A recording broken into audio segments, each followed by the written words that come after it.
नमस्कार, आप देख रहे हैं डीएन इंडिया। मैं आपके साथ हूं विशाल पांडे। उत्तर प्रदेश में आगामी चुनाव होने वाले हैं विधानसभा के 2022 में। इसको लेकर बीजेपी जबरदस्त तैयारियां शुरू कर चुकी हैं। इनकी तैयारियों का अंदाजा आप इस बात से लगा सकते हैं कि बीजेपी के जो राष्ट्रीय महामंत्री हैं बीएल संतोष, उनका दूसरा दौरा 21 जून को हो सकता है उत्तर प्रदेश में। जी हां, बताया जा रहा है कि इस दौरे में जो है वो पंचायती चुनाव में हुए सफलता के ऊपर भी बात की जाएगी कि आखिर पंचायती चुनाव में किस तरीके से जो है बीजेपी कौन कौन सीटों पर जीती, कहां कमी रह गई। इसके साथ आगामी विधानसभा चुनाव पर जबरदस्त चर्चा की जा सकती है, रणनीति बनाई जा सकती है।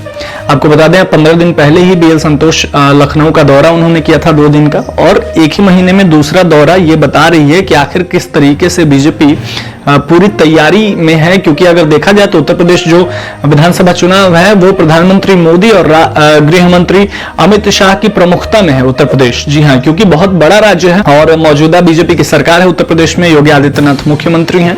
अब इसी को लेकर बीजेपी चाह रही है कि दूसरी बार भी सत्ता बरकरार रहे उत्तर प्रदेश में जो है, क्योंकि अगर देखा जाए तो समाजवादी पार्टी ने पंचायती चुनाव में बहुत ही अच्छा प्रदर्शन किया था, कई जगह जबरदस्त जीत हासिल हुई। इसी के बाद अखिलेश यादव का भी जो कॉन्फिडेंस है वो लगातार बढ़ता जा रहा है, क्योंकि उन्होंने अभी मायावती के पार्टी के कई विधायकों को जो है वो अपने पार्टी में शामिल किया है, जिसको लेकर मायावती ने भी तंज कसते हुए कई बयान दिए हैं अखिलेश यादव पर। लेकिन अखिलेश यादव जो है वो भी जबरदस्त तैयारी में लगे हुए हैं विधानसभा चुनाव के उत्तर प्रदेश में। और समाजवादी पार्टी एक मुख्य पार्टी कह सकते हैं उत्तर प्रदेश की, क्योंकि दूसरे नंबर की पार्टी है अभी फिलहाल, क्योंकि बीजेपी नंबर 1 पर है तो समाजवादी पार्टी दूसरे नंबर की पार्टी है।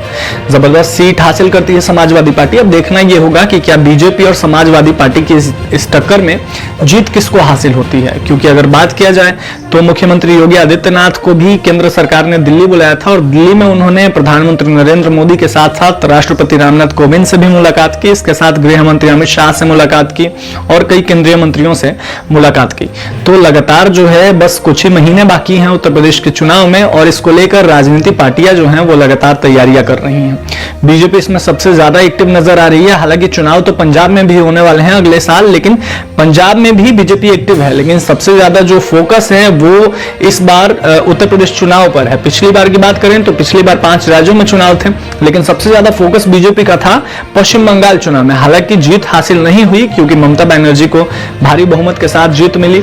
अब देखना यह होगा कि क्या उत्तर प्रदेश में बीजेपी की सत्ता बरकरार रहती है या फिर यह समाजवादी पार्टी के हाथ में जाती है या फिर किसी और पार्टी के हाथ में जाती है। बीजेपी के राष्ट्रीय महामंत्री बीएल संतोष ने जब पिछला दौरा किया था, उस दौरे के दौरान क्या हुआ था ये हम जान लेते हैं इस रिपोर्ट के माध्यम से। बीएल संतोष के पिछले दौरे के दौरान कई पदाधिकारियों ने निगम और आयोगों में खाली पदों का भरने का मुद्दा, साथ ही अधिकारियों के साथ सामंजस्य न होने का मुद्दा उठाया था, जिसके बाद बड़े पैमाने पर अफसरों के तबादले के साथ ही पिछले दिनों अनुसूचित जाति और अनुसूचित जनजाति आयोग के साथ पिछड़ा आयोग का गठन किया गया।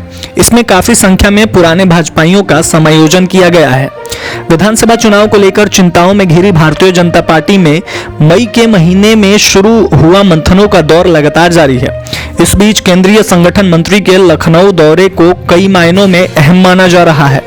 अब इसके बाद बीजेपी अध्यक्ष जेपी नड्डा ने भी कई केंद्रीय मंत्रियों से मुलाकात की है। इसके बारे में भी हमने एक रिपोर्ट तैयार की है, देखिए ये हमारी स्पेशल रिपोर्ट। ज्ञात हो कि दिल्ली में बृहस्पतिवार को राष्ट्रीय अध्यक्ष जेपी नड्डा से प्रदेश अध्यक्ष स्वतंत्र देव सिंह और महामंत्री संगठन सुनील बंसल की बातचीत के बाद यूपी में विधानसभा चुनाव की प्रारंभिक रणनीति का खाका तैयार किया गया। हालांकि रणनीति का खुलासा नहीं किया गया, लेकिन माना जा रहा है कि सामाजिक सरोकार के साथ निगमों, बोर्डरों, आयोगों, संगठन के मोर्चे, प्रकोष्ठों और विभागों में कार्यकर्ताओं के समायोजन के साथ पार्टी जुलाई में पूरी तरह चुनावी मैदान में कूद जाएगी। इस बीच स्वतंत्र देव सिंह और बंसल की नड्डा से मुलाकात के बाद मंत्रिमंडल विस्तार की अटकलें फिर तेज हो गई हैं। राष्ट्रीय महामंत्री संगठन बीएल संतोष के यूपी प्रवास, मुख्यमंत्री योगी आदित्यनाथ के दिल्ली दौरे और गृह मंत्री अमित शाह की यूपी के जमीनी कार्यकर्ताओं से बातचीत से मिले फीडबैक के आधार पर नड्डा ने स्वतंत्र देव सिंह और सुनील बंसल से बातचीत की। जानकारों का कहना है कि इस मुलाकात के बाद जातीय और क्षेत्रीय संतुलन बनाए रखने के लिए योगी मंत्रिमंडल का विस्तार में कुछ नए चेहरे शामिल होने की संभावनाएं बन रही हैं। तो ऐसी तमाम खबरों के लिए आप देखते रहिए डीएन इंडिया और आप अपना मत जाहिर करें कि आपको क्या लगता है उत्तर प्रदेश चुनाव में आखिर कौन जीतेगा। कमेंट के माध्यम से जरूर बताएं और तमाम खबरों के लिए देखते रहिए डीएन इंडिया। चैनल जरूर सब्सक्राइब करें ताकि सही सटीक निष्पक्ष खबरें आपको मिलती रहे। धन्यवाद।